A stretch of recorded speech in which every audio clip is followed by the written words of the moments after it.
Smoking Word podcast. Let's just say this. We don't look like what we've been through. That's the motherfucking guarantee. Mm-hmm. Y'all recognize this beautiful face here, y'all. Yes, welcome back. Yes. Smoking Word podcast. We get to have you for a full episode this time. Yeah. We had a viral clip in my eyes. We Hell yeah. get numbers. Yeah, hell yeah. Ashley done put all the numbers on our Right.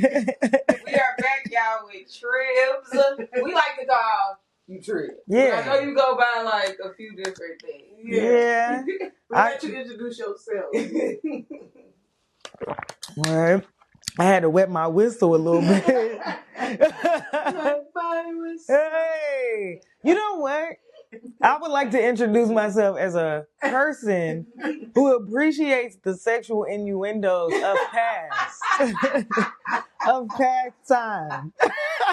They made it sound so right. good. Yeah. It wasn't like ours. Of time no longer present. It wasn't respected.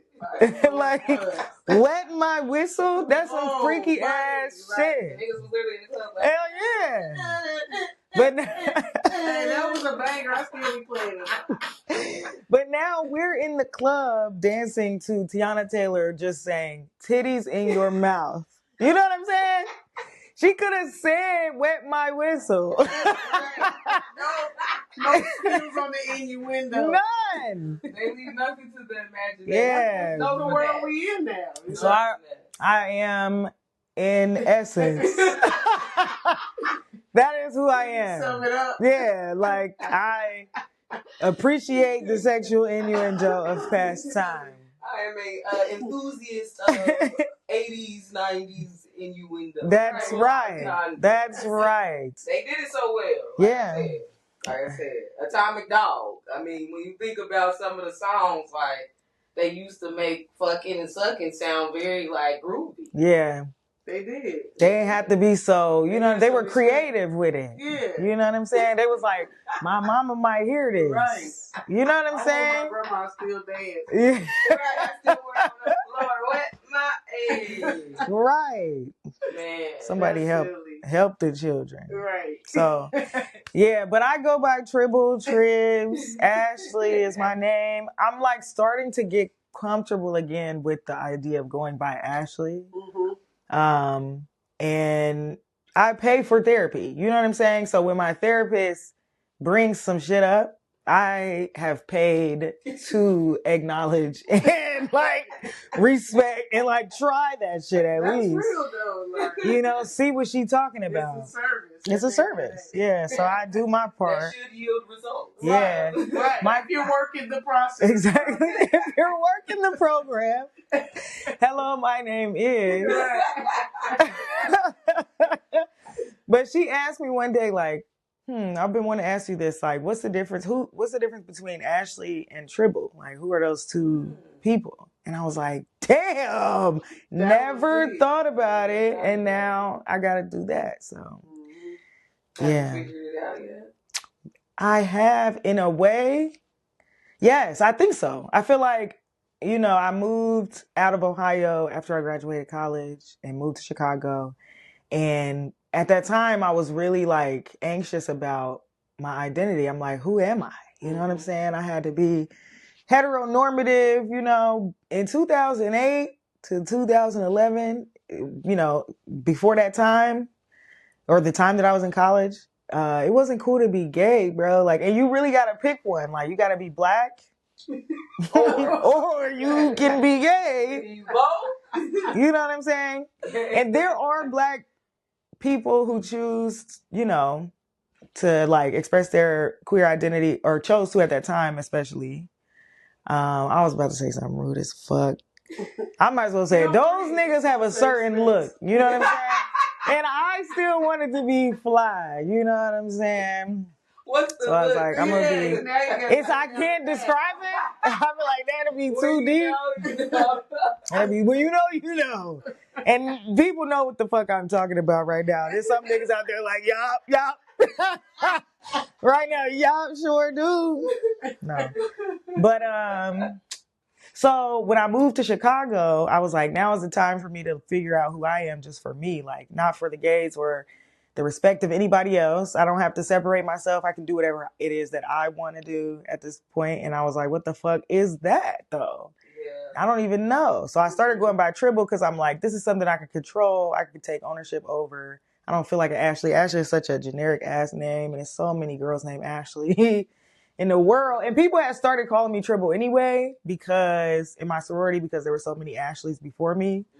Every Ashley has a nickname after the first Ashley. Yeah. So people were calling me Tribbz anyway, and I was like, that feels more comfortable. So let me try to do that. But now I'm like, oh, is that useful? Like, do I need to do that anymore? Am I at a place where I know myself? It was like my full self? Yeah. Do you have like any other family nicknames or outside of Ashley or Tribbz or Triple? What else would people call you? Not ones that I want to be made public at this I'm getting time. too deep. We only 6 minutes in. Yeah, check out the autobiography coming in 2046. Like, we'll put those nicknames in the book. Names we wish wouldn't ever be called again. You just like, yeah, sure. Get it. So tell us a little bit about current situation as far as creative and becoming Tribbz and what you do now. Yeah. So Chicago was the place where I learned that I could be like an artist full time. And I could like pursue art in a way that felt like safe and generative, you know what I'm saying? And also, like in whatever way I wanted to. So there I started my own podcast. So I discovered podcasting because I wanted to be on the radio, and you have to like give yourself, the experience you want if you want to do shit like that. Because either you have the experience or you're not getting paid. Like for a long time, you get walked all over. So I started a podcast so I could get into radio, and then I moved to LA to be a podcast producer. I've been working on a show that's now called Ellis Ever After. It used to be called Deadass since 2019. This last year, I've been a permanent co-host on Ellis Ever After. So that's been a cool like evolution. I've like lived in all these different cities and just like been on a journey for myself, So now I'm like, okay, what have I learned through all that time? I've done so many things. And you know what? When you're in it, or when you're a high functioning, like self-judging ass nigga, like we went to Walnut, like the expectations of yourself are high as fuck. So the bar keeps moving. Every time you achieve something, you like, man, so late. I got to do this other thing. Like, now what's next? Instead of like just being proud of yourself in the moment and actually appreciating what you've done. So I feel like that's where I'm at now. And now because I feel like Ashley is who I am to other people, but Ashley is also a part of like, my evolution as a person. So now it's all coming full circle. So how did the permanent co-host come about on Ellis? This is a double question. I'm good for these though.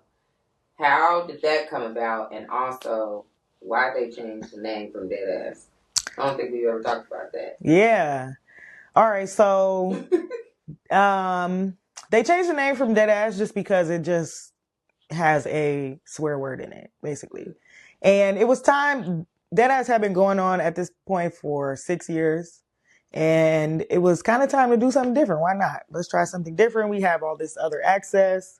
Let's try to expand what we've been doing, expand the voices that we have on the show, give people more of a perspective. And we had started doing the Deadass After Show with all of us. And so we became like characters in the story, basically. And so this year, the Ellises decided they wanted to bring us in on it. I think they were like, we've talked about everything we could talk about between the two of us. Let's try something new. So, and then of course they asked me to be on the show because we're already there. We're kind of like a part of the Deadass family. You know what I'm saying? Like, And we've already been pretty much hosting the after show. So why not just bring, and the audience is already familiar with us. So they would be receptive to it. Yeah. And it's also hasn't been about like celebrity culture or, you know, trying to get the most popular person to host the show. It's about building something and bringing people into your circle, almost like helping people to feel a part of it and not like, you know. From what I've seen, the people love you, and you know you've been a valuable addition. Yeah. And that makes sense. Like you said, like what else more can they talk about? Yeah. Going for a while together, people know them. Yeah. They're already there. It's like a shoe in. Yeah. Congratulations on Thank that. you. It's been fun. It's been dope. And it's the reception has been cool. People have been receptive. And I fucking appreciate it. Yeah, it's really dope. I've had a good time. That's great. Yeah. Happy to hear that. Ashley is like our favorite person in this podcast shit, y'all. Like there would be no smoking. This is actually like right. I need to say this on record. There would be no smoking word without Tribbz. Right. That's facts on facts. Yeah, y'all be doing the legwork though. Y'all have to know these ladies are working to put this podcast out. Yeah. Right. That's what it takes. Man. It's hard. It's hard work, man. For sure. Yeah. She helped sustain the leg work, the legs of the leg work, you know? This shit is hard. Like, it seems easy because you see people just sitting down. You see the final result of niggas just talking. You know what I'm saying? Like, people say that all the time, like, oh, man, I want to start a podcast that's like, just sounds like a conversation. And you're like, yeah, that's what two people talking is, a conversation. Right. You know what I'm saying? Right. It's going to sound like that. You don't have no, what? Tell me what a conversation sounds like. Yeah, so it's like people just feel like it's easy, but it's a lot of fucking work. Yeah, talking is like 30% of what you're doing. Yeah, 25. Right. Yeah, like that's the easiest part. The easiest part. Man, I envy you guys who can just walk in and sit down. Someone's just there. Like we'll be there someday. Yeah, for real. Boy, for sure. We are wearing many shoes right now. Yeah, but you know what? The talking isn't as easy either. You know what I'm saying? Yeah. You gotta have that charisma. You gotta have that chemistry. You gotta have knowledge. You know, you have to be multi-talented. And I feel like we've been saying this from the beginning. Like, I feel like it's so hard to find like your niche in podcasting. And like anything else, just like remain authentic and true and not give in to like the gimmicks and the what everybody else is recording or talking about. Like if I hear one more bitch talk about she need $45,000 a month to sustain her lifestyle, I just might yeah. Ridiculous. You're stressed out, queen. You're stressed, girl. I just want to go back to a simpler time, you know, which goes into our word of the day. And what we're kind of getting into is like simpler times, you know, which great segue. Yeah, we miss the 90s, we miss the 80s. Yeah, very much simpler times, realer people, you know, just more authenticity. Yeah. We need that. One of our first episodes was about authenticity. I think we had a quote from Dr. Seuss. Yeah, season 1. And I just feel like we've strayed so far. So to kind of jump into our topic today, it's one that kind of came to us. I feel like we say that every episode, but a lot of our words of the day just really, we don't like sit here and Google hella quotes. Like, it'd be like, oh, I was in the car. Or Sasha would call me and be like, this song came on and it reminded me of blah, blah. It's really that. So we try to keep it's that. Real time. Yeah. Organic. Not that GMO shit. You know what I'm saying? Be in the natural food store with it. Whole food. These is whole food quote. 365. Like, just so y'all understand this dynamic before we even get into the quotes, like, we all go way back. And I'm talking like 30 years. 30 years at this point. Yeah, like how we always talk about Madisonville YMCA, that's where we met. That's where we met. Yeah, it is. It absolutely is. We honed our crafts early, y'all. Yeah. These skill sets have been like fine tuned. Yeah. We never stopped talking since then. Like, No. We were getting a master class at roasting niggas, like at the what? It was like college, like clown school and we shit. We were ahead of our time though, too. Like, I feel like, again, going back on like simpler times, the 90s, like, people didn't take shit people weren't so fucking uptight. Yeah. Like, you know, kids, I feel like I was able to be a kid. You can joke. Yeah. You can laugh. You know, you could get roasted one time. Right. And cry about it. Yeah. You'll live to fight another day. You will. Boy, a good roast builds character. I don't care what nobody says. Absolutely. You ain't never been torn up or got a whooping. Something wrong with you. Right. Period. In front of everybody.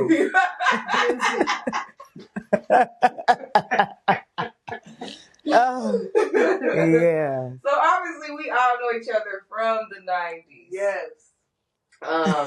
90, shoot, what? Like 5 to be exact, where we're about to go back to. Right.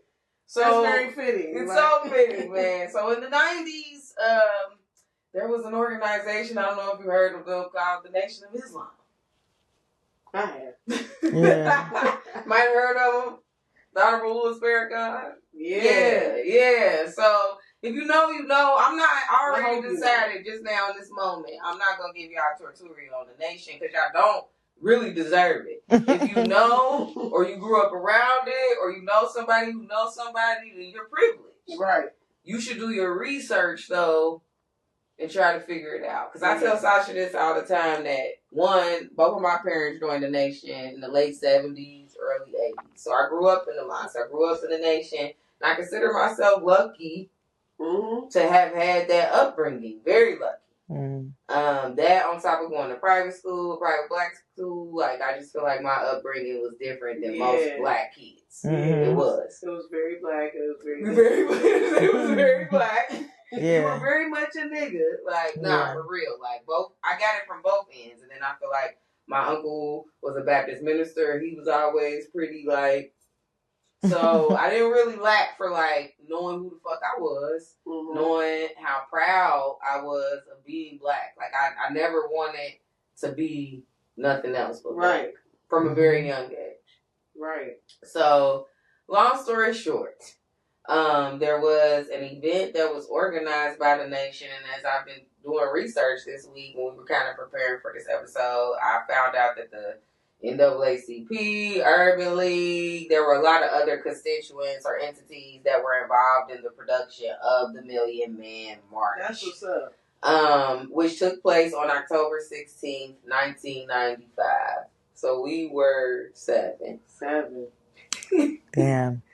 Do you remember the Million Man March? Yeah, I do. I remember all of the rigmarole around it. It was hell of rigmarole. Yeah, it was a lot of. It was. It was a lot going on. It was. Yeah. And like I feel like at the time, and I feel like Farrakhan mentions this in his actual speech, like there was no real media as far as like mainstream advertisement for the Million Man March until like I guess like right up before when they realized how many people was stepping out, when they realized Jesse Jackson and what celebrities was gonna be pulling up, a couple rappers, whatever. Then it was like, oh, this is happening on Capitol Hill. We need to get the footage. So to me, that's very telling of like, well, one, if you know, you know. Again, Farrakhan, he's been blackballed for a long time. So he's never really been that person who I feel was like super digestible. But I will apply him for being the person to kind of like shake the table before K Michelle. Like he's the original table shaker. If y'all think about it, like they done tried to kill Farrakhan. They done tried. I mean, everything they done thrown at this man, He's literally survived it and came out cleaner. This man, 93, still walking out in suits and his feds. Like, what y'all talking about? Nothing. What y'all talking about, nigga? Nothing. Like, seriously. So it's like, you know, I want people to put some respect on Farrakhan's name. No matter what your beliefs are or, like, how you grew up, like, it really ain't nobody talking that talk and telling the truth. That's my opinion. People can feel how they want to feel, but what other religious leader and what other religious sect really has fruit?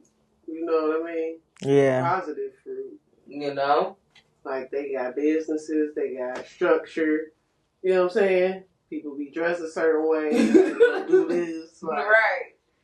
I mean, I feel like the nation has fallen off like most organized religion. And I feel like organized religion in general is just not the thing anymore. People are kind of being more independent as far as their spirituality. And my mom even left the mosque at one point. She's always continued her belief and practice, but you gonna have corrupt shit going on. That's why people try to say, oh, they're stealing money. And every church, every Catholic church, it's corrupt shit going on in all organized religion. Right. No matter how you spin it or how to, you know what I mean? Because it all is human. All humans are imperfect. Exactly. Yeah. Exactly. So shout out to the nation. Y'all thriving. Savior's Day was yesterday. That's like the annual convention. Basically like the commemoration of like the nation's establishment. So, so we watched the Million Man March from 1995, and we feel like off top, one thing that I noticed out the gate when they was like panning out to the people watching and in the crowd, nobody was on a cell phone. They didn't exist. They literally didn't exist. You ain't even see the big paid in full car. Nobody was on nothing. The Black Mirror. So so when you panning out, you seeing people that are actually focused. They're there with a purpose, though. I feel we all need to like work on. Yeah. You know what I mean? Like even like one of my cousins was telling me that like once a month, her and her friends they go out and they leave their phones in their car, go out to dinner or a movie or wherever, and you don't realize how much it's a distraction. It's a distraction. Definitely. And I need to do better. I do. Yeah. You're good. Sasha put her phone on airplane mode at night. She like, the spies. The emails. I got on the tinfoil hat. I mean, the relationship with technology is kind of fucked up. Did y'all watch that Social Dilemma documentary on Netflix? Yeah, I remember that. It was like some years ago. It came out a while ago. During the pandemic. You probably watched it. It was a minute ago. Maybe. I've heard of it. I didn't watch it until I went to Africa because I had all this fucking time, the airplanes and stuff. So I watched hella documentaries. But I came back from Africa like... Just about like the risk. The risk of like social media and like what comes with it. The mental. As, like mental and like the privacy, aspect and all of that. It was fried. Yeah. I'm not gonna lie. It kind of changed my my whole... I already knew like a lot of it was unhealthy and what it could do, but when you like the documentary really like deep dives into like personal stories and they do a really good like what is it like kind of like a dramatization of like the people behind the computer like in the algorithm and all of that part. Like they literally we're just like data. Yeah. Ultimately. Yeah. And they're using the data to reel us in even more. Like that's how you can be like Colgate. The next thing you know it's an ad like the smile. Like, what? Nigga, you in my head. Not to mention wild. The government backdoor that's built in. Like, so they say like it started from like a CIA type project where they wanted to just get information on all the Americans. But, people gonna push back if they like the CIA wants to gather data on me. Yeah. Oh, no, that sounds crazy. Yeah. So they were like, oh, let's create like they heard about Zuckerberg over at Harvard working on Facebook. And that's when they approached him like, hey, like, we need you to build this backdoor, for us. And, that's where we get into the Peter Thiels of the world and all of them type people. Gave him like $500,000, which back then was hella, So, of course, you're going to drop out of Harvard. So that movie, The Social, whatever it was called, that was, some made up. Part of it was true, but, that's how social media came about, was like these giants, and like the CIA pretty much wanted the data, and they had to find a better way to spin it to you. Right. Yeah. Give it to them instead of willingly. take it. Yeah. Exactly. Yeah. That's everything, though. That is everything, because I be thinking about that too when I be scanning the app. You know what I'm saying? Yeah. Like at the grocery store. Like, why am I putting my phone number in at the fucking grocery store? Yeah, like at the fucking gas pump, like 773. Without thinking about it. Yeah, they know every time I get gas. You know what I'm saying? They know everything I bought at the fucking gas station. And think about how long ago this really started. Like pre-cell phones, for real. Just when the internet was established, when we was dialing up, and I think they started tracking way back then. Of course. But data has definitely become like such a bigger commodity, like in the last 20 years, 25 even. But also now with AI, that data means even more. You know what I'm saying? Like AI is here right now, and we're literally training AI with every keystroke. Every text, every Google search, every download. Because they're asking you on your iPhone. This never sat right with me. When you download a new app, you open it, they like, hey, can we track your I like do not allow. Yeah, like no. Can we track your thing across? And apps? Here's the thing, though. Bitch. It doesn't say decline on there. It says ask app not to track. So it's like you're asking them. That doesn't mean they're not going to track. Yeah. I never even thought of that. Question. I mean, let's be real. No one has ever read a term or condition. Right.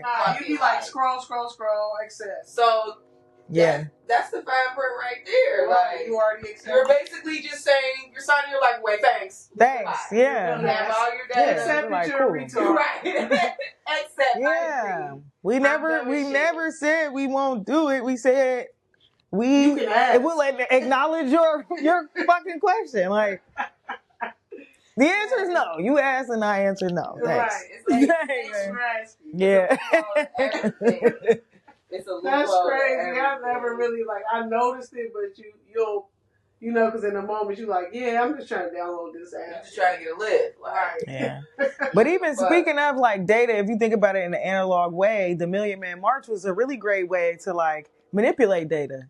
You know what I'm saying? Like people are saying black men behave in a certain way in the United States, and yet you get 1 million, 2 million black men together in Washington, D.C., and they don't behave that way. And also they're there for the exact opposite way, that you think, you know what I'm saying, the way that they behave in the world. That was data. Yeah, that's deep. Yeah. And that's kind of how, I'm glad you said that. That's kind of how. For the people, for real. Yeah, that's kind of how the Million Man March came about. Was they wanted to, I guess, convey, I think this is 1995, we're in the height of California, Chicago, New York gang violence. Rodney King had gotten murdered in 92 or 3. We're on the outskirts of, when did Latasha Harless get killed? In 80, that was 80 something, I think. 89 maybe, 90s, something like that. Somewhere in there. Really good documentary, a short little film called Love Letter to Natasha. I just watched on Netflix. Yeah. I don't know much about that one. Yeah, the Asian lady shot her because she thought that was the one. She was literally reaching into her pocket for the money. But why would you still need to shoot somebody? Because she wanted to shoot her ass before that. She had already said, the documentary touches on it great because it's like her best friend, I guess, at the time. And that lady had, I guess, pulled her shotgun out on black kids several times, and her friend had literally told her, I was in tears watching it, I ain't gonna lie. She had literally told her, don't go back in there. Something gonna happen. That lady gonna kill one of us one day. And sure enough, a day or two later, She gets up in the morning. Her mom says, "Run and get some orange juice." She thinking she about to be right back in the crib watching Saturday cartoons or cleaning the house. So That's crazy. You know. So yeah, that and she didn't do any joke time. She was mad at this time, but I also do feel like there was with the Million Man March, with like a resurgence of like Afrocentrism and, you know, Pan-Africanism that was resurging in the 90s and stuff, just like conscious rap and different stuff that was, you know, like re-emerging for our culture. I think it was a good time for black men in general. It was. It was. In spite of what all was going on, I think for as many niggas that was gang banging, there was, on the same token, men that were trying to do better and trying to get out the hood and educate themselves and become better fathers and put down criminal activity and such. Mm-hmm. So, my dad went, my uncle went. If you ever watched the movie Get on the Bus, I feel like that was a good ass movie that Spike Lee did. It was about a group of black men who had went on like a bus trip, and just all the conversations and things that, like, Ossie Davis is in it, like, say less. Mm-hmm. So, that was a good movie. That was a good movie. And I feel like that's how I knew about the Million Man March, mostly is through, like, pop culture. Yeah. Like, niggas used to be making jokes about it on Def Comedy Jam and, like, you know, Get on the Bus, you know, like, stuff like that. So, and I've never watched it either. Like, I've seen clips, but I've never, like, watched the whole I remember watching presentation. it like that day. Because, like I said, my mom made me stay home and participate in the day of absence / atonement or whatever, which was cool. Mm-hmm. You know what I mean?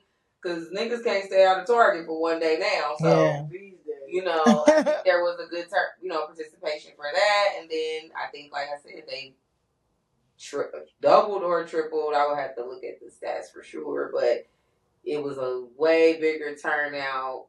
There was no fighting, no arguments, no shooting, no violence. And they was there for a minute. Yeah. Because Farrakhan spoke for 2.5. That man don't know how to sit down. I done seen him live about 3 or 4 or 5 times in my life. I done been to several same days. You might as well wear your comfortable shoes. Mm-hmm. Like, you got one of those little folding chairs. You got to carry that all the way down. Boy, think about it, a lot of them were standing because this was again, talking about simpler times. This was Papa Squat chair. Yeah. This was pre-fan. Yeah. This was Stanley to keep your shit cold. You're right. I mean, for real, like, this was truly a different time. I seen a white man in the audience, and he didn't look like a journalist. That's what's wrong. Like, niggas is too comfortable. Like, you know what I mean? Like, it's true. Say, there's a water refill station. Bro, you ain't never go to the purified? Where'd this ice come from? Like, niggas don't know how to get it out the mud. No, yeah. Like, and that's what you saw in the audience. Like, I paid attention more. I was paying attention to the speech and stuff, but I was kind of paying. And it's cold as fuck. I want to do a commercial. Hydrate Spark. It's cold as fuck. Hey, we listen. It be like that though. So at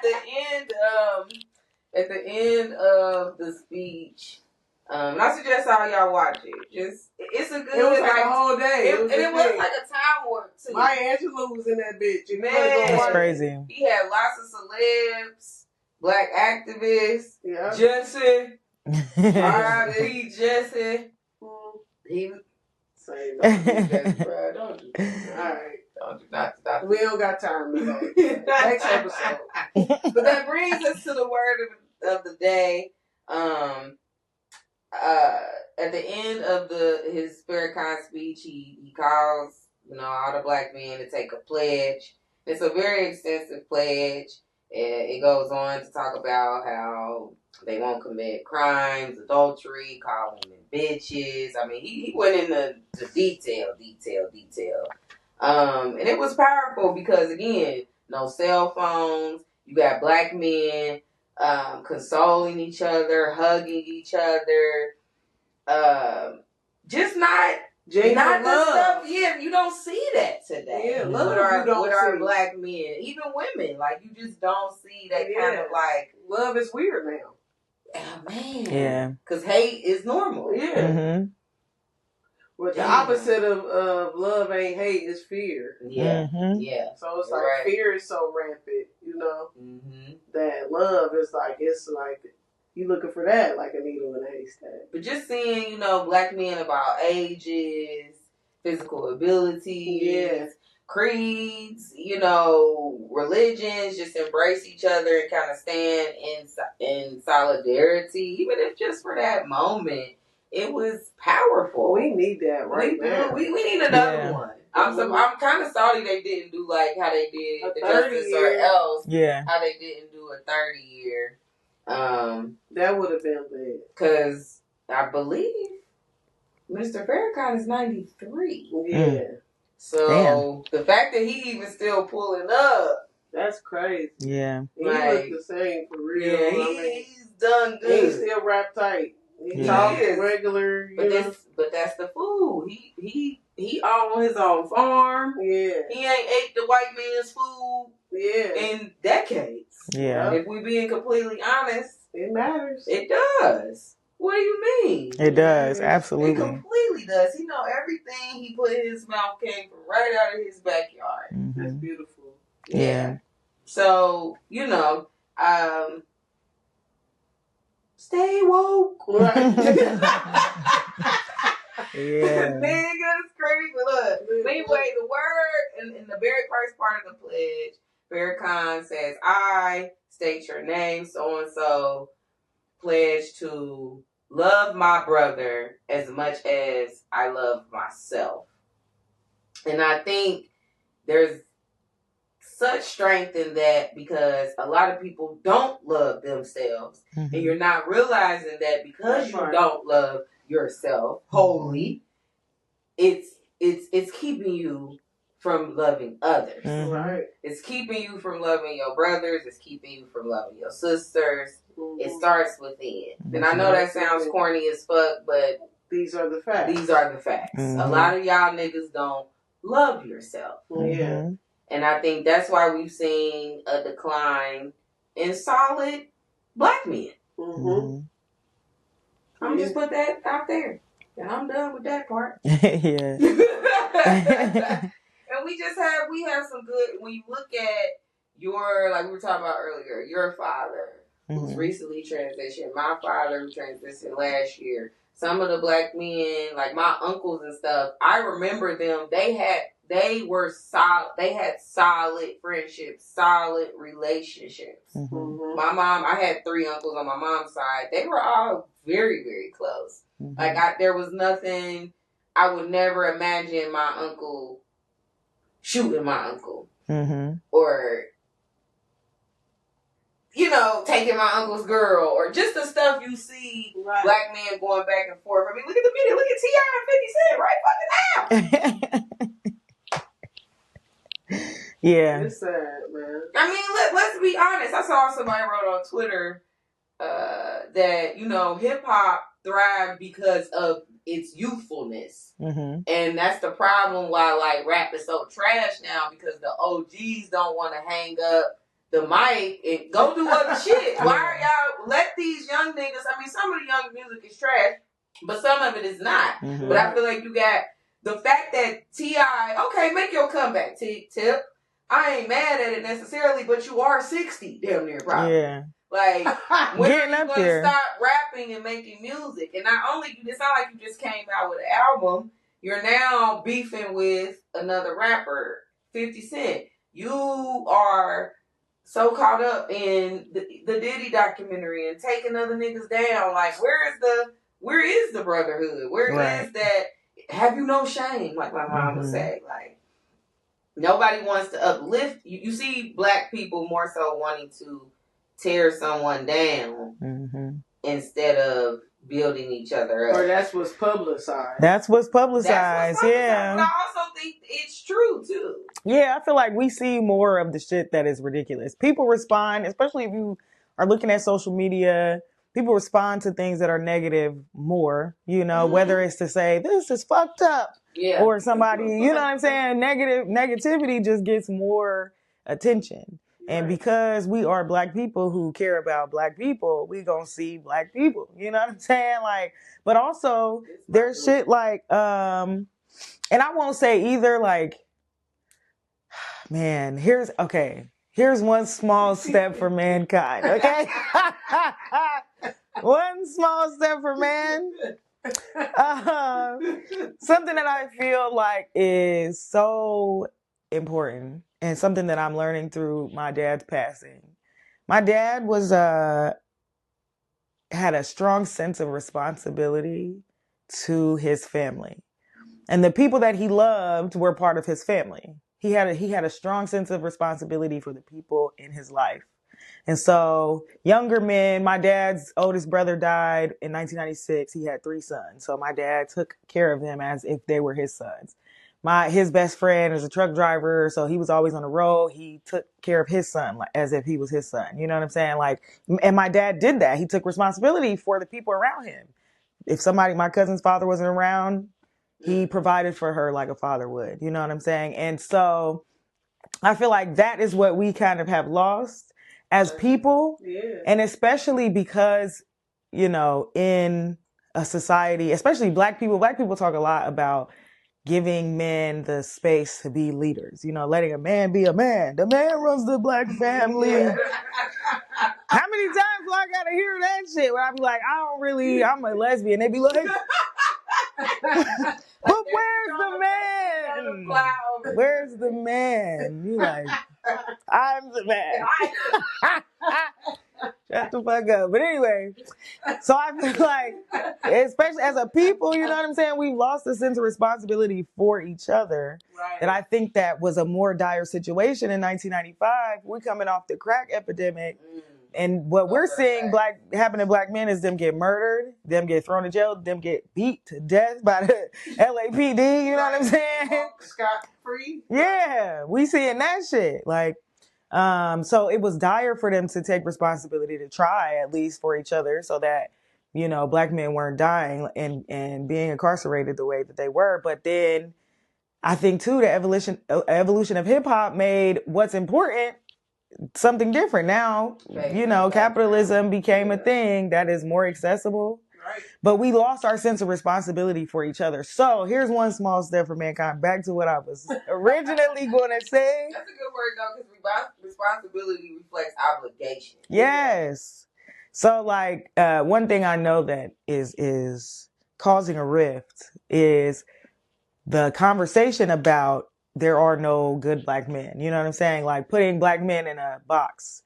And black women especially saying, like, you know, niggas ain't shit, essentially. I'm like banned from saying that on Ellis Ever After. I can't say it. You can't. Me and DeVal argued for like 45 minutes on mic. Like, while it was recording, we didn't even put it out because we were like, yeah, at the end of the day, we understood each other, but we were just arguing because niggas ain't shit. Yeah, over me saying I don't even want to say I called a black man a loser for doing some loser ass shit, right?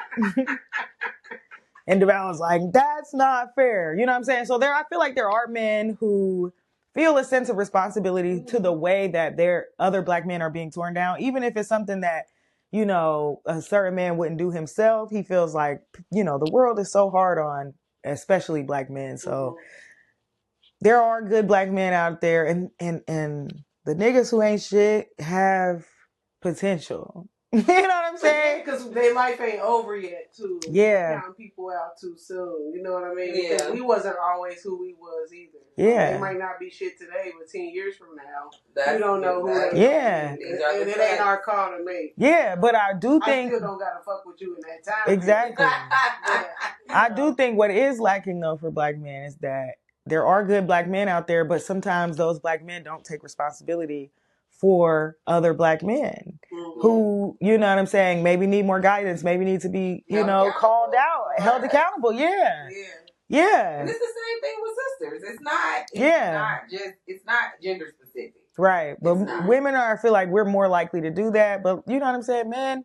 they always got a question, well, what happened? You know what I'm saying? Like, no, you shouldn't have to question what happened.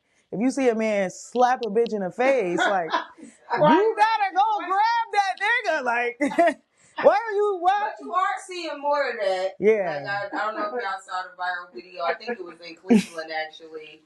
It was like a dude was like roughing his chick up outside the car, and these dudes literally like pulled over and like beat his ass. Oh, damn.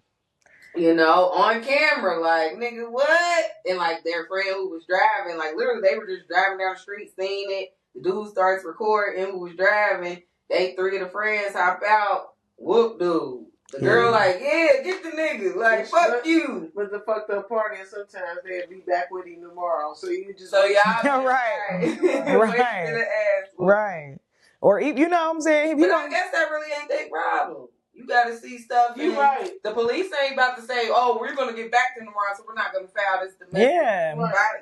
Like... That don't mean you should get your ass beat today. Ass was still an ass. Yeah. Right. She probably was happy for that minute, though. Yeah. And maybe she gained something from seeing that somebody respects her. And, yeah. Somebody respects her enough to protect her instead of, harming her that way. Right. But that's, again, that's another sense of responsibility. Like, But that's a good question. You said a good word, protection. Do y'all feel like in this day and age, like in general, like I know we obviously have black men that we know love us and cherish us, but in general, do you feel like you're protected and advocated for by black men in this day and age, in this present moment? Ooh. I think I have black men in my life who protect me. You know what I'm saying? The black men that I keep around, I definitely think that they do have a sense of responsibility to people they have in their lives. So yes, but have I felt unsafe around black men? Yes, absolutely. People that I don't know. And it, I guess could care less about my safety. You know what I'm saying? Like, damn. That's scary. Scary. That's very scary. Yeah, it is. Unfortunately, like, I feel like I learned that at a young age. Like, just walking down the street and shit. Mm-hmm. Yeah. Just being aware and protecting yourself, Mm-hmm. Yeah. Yeah, it's a tragedy, a travesty. Yeah. I was like, she's going to get this. Yeah, some way, somehow. It's a tragedy.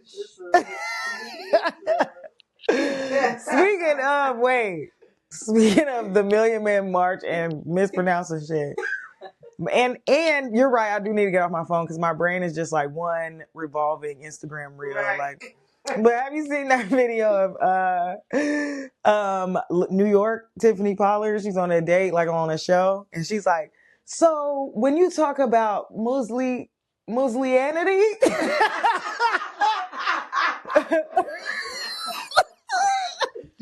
was like, Islam. She was like, oh, the Nation of Islam. He was like, no, not the nation, just Islam. He was like, oh, I can say that? Muslianity. She's a clown. Yeah, I had to insert that. Yeah, she's a clown. That honestly, there's been like so much I feel really good stereotypical comedy about Islam, especially the nation. Like I recently saw, I think it was like on Fat Joe's podcast, Mike Epps was on there. They was talking like, man, Muslim niggas is the only niggas that'll beat your ass and then pray to Allah. Like, niggas, they like touch up their 3-piece suit after they done drop kicked your ass. Be like, damn, why did take care of my brother, be peace. Assalamu alaikum. But that honestly, that duality, I feel, is probably what has kept the nation thriving this long. Mm-hmm. Because you kind of gotta not play with people, but at the same time be at peace. Yeah. Like that's where I think a lot of people are trying to get there, just in everyday life, religion aside. Like, you don't know what it took for somebody to get there. I will fuck you up, but I'm a cool nigga too. So you can go either way. But you don't know what it took for somebody to get to that level of peace. Mm-hmm. Like, shit, I speak from really knowing. We all know Sasha grew up in the school of the hard knocks. Y'all know, but y'all know I kick your ass and be out. I was that person. Man. I'm out. Y'all call me. But, it is Black History Month. I've been seeing a lot of good content showing black men in a positive light. I don't think God done with none of us. You know what I mean? For sure. And it's little movements across the way, like even here, I don't remember what they was called, but like they all had put on suits one time when they took pictures and was like had some pride in yourself. Yeah. Dressed like a man and Or you've been even seeing like a lot of people been doing those like daddy-daughter dances in prison with the incarcerated fathers and allowing their children, their daughters to come in. Because a lot of these niggas shouldn't be in jail anyway. Mm-hmm. That's a whole nother episode. Right? Yeah. But, it is good to see that we're recognizing that the black family is needed as a human. It's not, you can't do it without the man, you can't do it without the woman. We are a team. Right. Yeah. And you know what, too? Like, except Ashley, she is the man. Exactly. Exactly. At all times. At all times, please. But I feel like the system too did a great job of dehumanizing, black and brown men who are incarcerated before they even got there. Mm-hmm. So in order for them, I feel like a lot of men who are incarcerated, it's a moment when they can regain some sense of humanity. And doing stuff like bringing your kids, letting you be a father, even though you locked up, now you're regaining your sense of humanity. You know what I'm saying? And maybe when you come outside of that, you can remember that before, you know what I'm saying? You do something that's just, not, you know what I'm saying? The best for your life. You know what I'm saying? Not conducive to you taking care of your family. Yeah. Yeah. It was like a documentary. I feel like it was like Hulu or Netflix. I don't know. But it was it wasn't that long, but that's what they was doing, uniting the fathers, with the daughters, and they did a little thing and all that. It was so cute. I probably did shed a thug tear. Yeah. It's beautiful stuff, because black girls need their dad. Yeah. Absolutely. That's just it. For sure. Absolutely. Black men need their dads too. Mm-hmm. You know what too? I think insecurity, man, is a thing amongst black men. I'll be watching these, I don't watch them, but I see or hear about these, men on podcasts who just talk about stupid shit all day. What makes a high value man? Because I'm 6 feet. No, it doesn't. Yeah, that's crazy. It doesn't. And it doesn't mean that somebody shouldn't respect a man that isn't that. You know what I'm saying? It's still a man at the end of the day. Why don't we talk about that? Actual character qualities. Yeah. Begin to name actual qualities that show that someone has a stand-up character. Yeah, and you don't have to try to rank yourself amongst other niggas. Just be yourself. Do what you think is best for you and your family in that realm. You know what I'm saying? And take care of your community. If you 6 feet, go get something off the top shelf. Yeah. Somebody's Meemaw needs something off the top shelf every damn day. Right. That's what makes you high value. You know what I'm saying? Yeah. What are you doing with that? Yeah, that's the measure of a man. It's what are you doing with that? But that's with what you have. The definition of community and what we need to get back to building, seriously. And that's that intergenerational, building a community within the family. But then once you build that, then take it out, to your community and build and getting to know what people's skills are.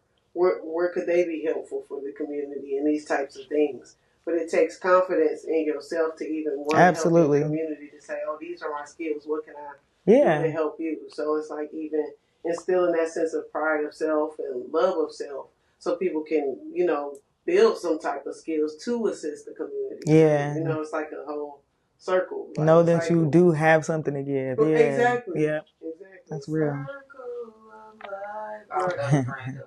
And cue optimism. As long as you keep your head to the sky. So, I don't know about y'all, but I love comedian Godfrey. I'm about to manifest him on the show at some point. That's my nigga. He gonna be our first guest. Man, he had. I seen a reel earlier today, bruh, where they said. Somebody sent it to me this just ruined Lion King. The Lion King song, yeah. Bruh, I said that. The beginning would be hi, all it's literally saying, and wherever like African dialect is, oh my God, it's a lion! Look at that! Yeah. A lion. Yeah. Yeah.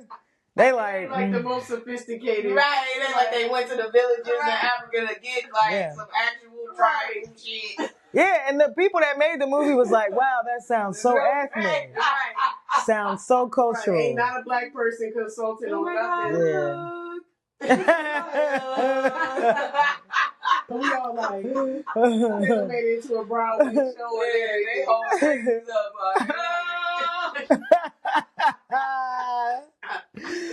But I guess that makes sense because that's when all the animals came. So everybody was like, "Oh shit, it's a lion!"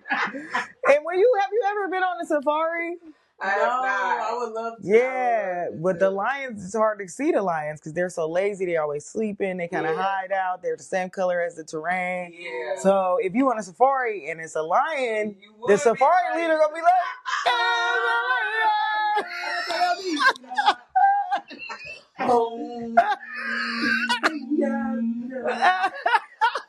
You'll be like, damn, it's happening. Yeah.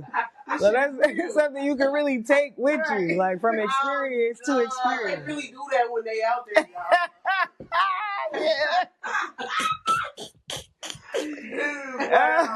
Y'all done went from the million man. I'm the one that brought this. We said circle, we're about to say circle a lot. Yeah. And I literally just saw that post today. I'm like, that's why everything's a lie, bro. Everything we thought was one thing is another. That's like I said to the conspiracy theorists who has been telling them this for 20 years. Thank you. I say thank you. You're welcome in advance. As you discovered throughout the years. Shit in life. Sasha knew Diddy was crazy before Diddy. We was in high school. He was like something even before that. Oh my God. Like something just off about that nigga, bro. I think when Biggie died, he tried to come out with the new jam. We still mourning, bro. Why is you baby? He had faith and Sting out there, man. Oh my God. Sting feel, man. Right. Like you took my classic song, bro. Right. I know he was watching that documentary like I gotta recall my life. We gotta say that. You know, we like to do a special Diddy episode. At this point, every season. We've gotten one episode. Man, cause something new come out every year. Right? It's like we got new footage.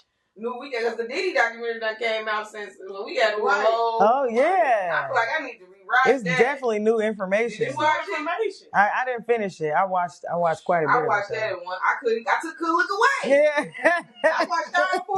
Was it 4? I watched that shit in one sitting. Like, this nigga is wild. I think I got to the 4th episode and didn't finish it, but I got the gist. Spirit probably. Yeah. I was like, this is dark. This is dark sided. Right. It was crazy. It was crazy. It was crazy.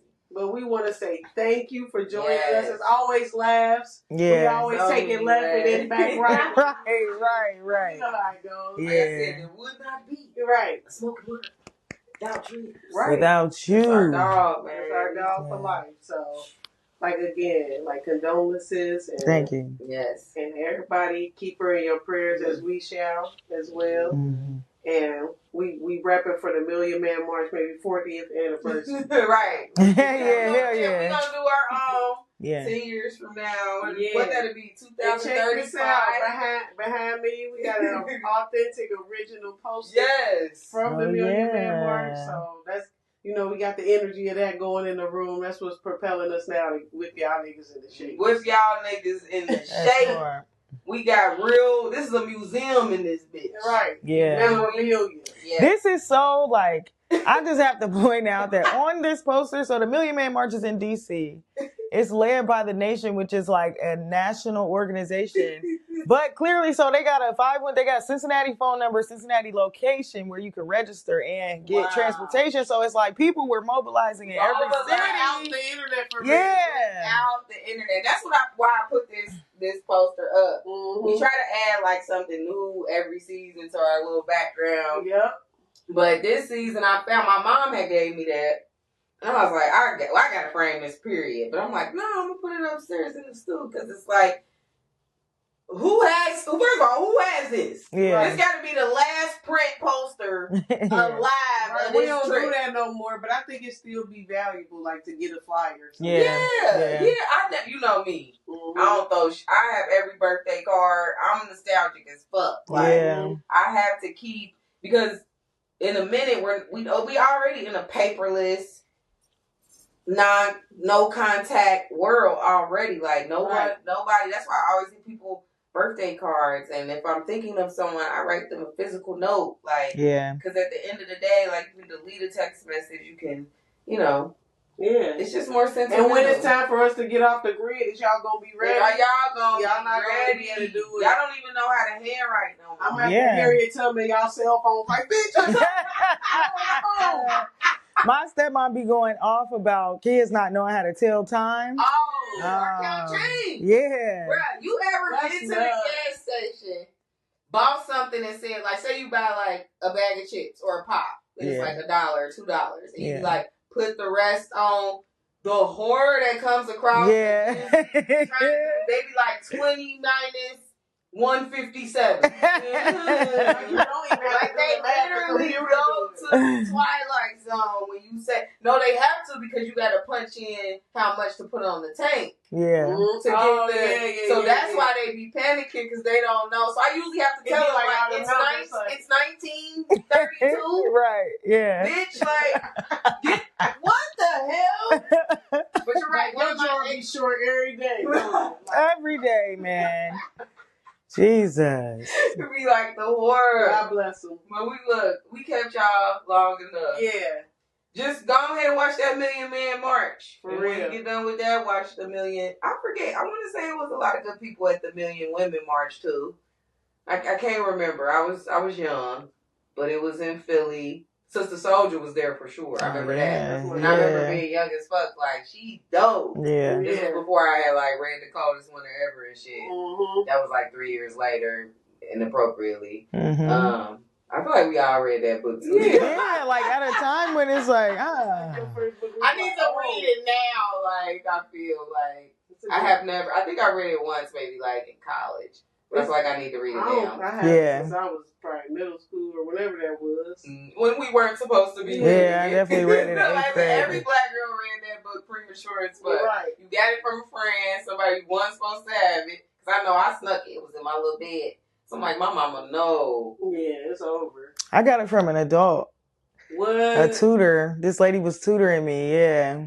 Oh. And she was like, I think she was trying to my dad would like make people do shit for me. Like, you know what I'm saying? He like, I was not doing well. It was 8th grade. I was getting a D in science or something. He like, you need a tutor. I'm going to take you over to this random lady house. Like she's not a teacher. Like, she just a bitch. Like, so I go over her house on Saturdays. Like, and she was just like, oh, I don't even know how it came up, but I guess I told her like people were reading The Coldest Winter Ever. Like a grown person. Yeah, she gave me her copy. One of my friends had the copy. I'm like, all right, when you done reading it, bring it on the bus. Right. I put it in my book. When I got home that day, ran upstairs. I kept it in my nightstand the whole time I read it. Yeah.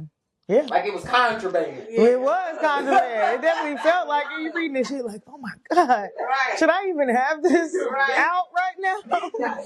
Jesus. Yeah. It was a trilogy too. Y'all know that. Yeah. And I never read the other two though. My mom has them. But I heard about them though. Yeah. Shout out to Sister Soldier. Shout out to Sister Soldier for sure. Powerful writer, powerful lady. Yeah. Y'all take it easy. Yes. Thank you again. Thank you so much y'all for having me. This was fun. Signing out for real. Right. We can talk all day. Podcast. Peace out. Peace.